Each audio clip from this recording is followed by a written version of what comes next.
This is adult technology. And I know this because I'm in the tech industry, and it is absolutely not made for kids with developing minds. I mean, as grown-ups, we have a hard enough time putting this stuff down. We know about the dopamine elevation and the potential for addiction.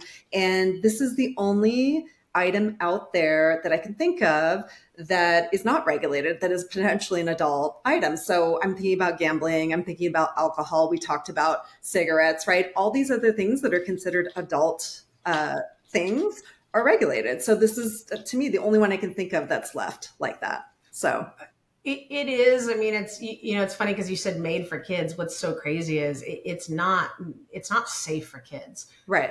When I say how nefarious what these companies are doing, the problem is they are making them for kids. And one of the things I try to explain to adults, to parents, to teachers when we talk, and I use examples, I use testing, I use real stories, and I use the publicly available documents, Facebook documents. And one of the things that is so crazy, if you look at like the public Facebook documents that talk about design, not only are they making it for kids, but that's part of why it's so harmful to kids, because what they're doing, there's one document in particular that shows brain scans and like the frontal lobe and talks about vulnerability and how children are more vulnerable. They then say, they call it opportunities.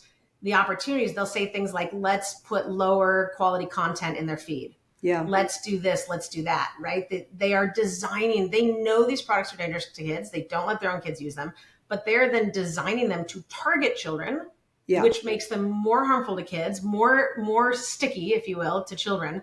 And then they're sticking cartoons and stuff and 12 plus ratings, and they're convincing people they're safe.